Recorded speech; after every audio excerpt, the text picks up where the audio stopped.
कहते हैं जब शब्द असफल हो जाते हैं तो संगीत बोलता है। संगीत वो भाषा है जिसे हर इंसान समझता है, चाहे वो किसी भी देश, धर्म या संस्कृति का क्यों ना हो। आपने महसूस किया होगा कि जब कोई गीत बजता है तो अचानक आपके अंदर कुछ बदल जाता है, कभी आंखों में आंसू आ जाते हैं, कभी चेहरे पर मुस्कान। ये जादू नहीं है, यह विज्ञान है कि संगीत सीधे आपके मस्तिष्क के भावनात्मक केंद्र लिम्बिक सिस्टम को सक्रिय करता है। यानी संगीत सिर्फ कानों से नहीं, दिल और दिमाग दोनों से सुना जाता है। जब आप कोई गीत सुनते हैं तो ध्वनि तरंगें आपके कानों से होते हुए ऑडिटरी कॉर्टेक्स तक पहुंचती हैं।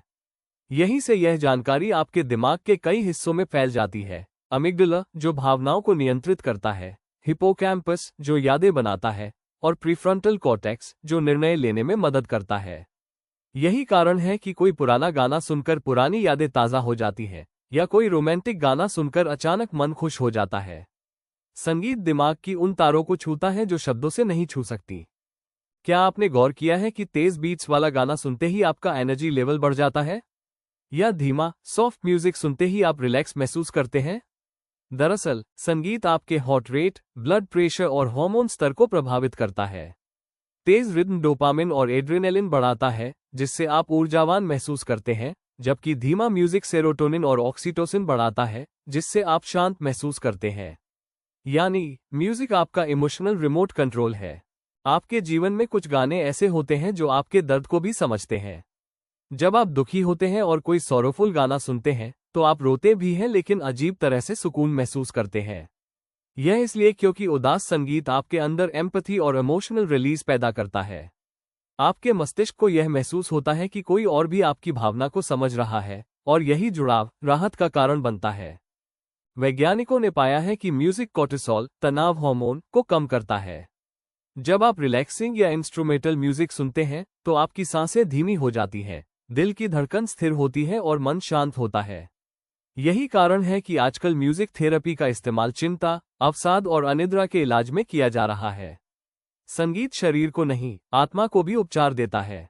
कभी कोई गाना सुनते ही बचपन की यादें ताज़ा हो जाती हैं? यह इसलिए होता है क्योंकि संगीत और यादें दोनों हिपोकैम्पस में संग्रहित होती हैं। संगीत एक तरह से आपकी यादों की चाबी है। अल्जाइमर और डिमेंशिया के मरीजों में जब पुराने गीत बजाए जाते हैं तो वे अचानक अपने बीते हुए पलों को याद करने लगते हैं। ये संगीत की सबसे सुंदर शक्ति है, ये यादों को जीवित रखता है। हर संस्कृति का संगीत उसकी आत्मा का प्रतिबिंब होता है।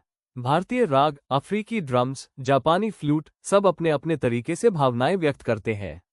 संगीत हमें ये सिखाता है कि भावनाएं सार्वभौमिक है, हम सब महसूस करते हैं, सिर्फ अभिव्यक्ति अलग है। यानी संगीत एक वैश्विक भाषा है जो हमें जोड़ती है। अगर आप जिम जाते हैं या दौड़ते हैं तो आपने नोटिस किया होगा, म्यूजिक आपकी परफॉर्मेंस बढ़ा देता है। तेज बीट्स आपके मोटर कॉर्टेक्स को सक्रिय करती है, जिससे आप ज्यादा स्टेमिना और फोकस महसूस करते हैं। यानी सही गाना आपको मानसिक और शारीरिक दोनों ताकत देता है। म्यूजिक एक नेचुरल एनर्जी ड्रिंक की तरह काम करता है।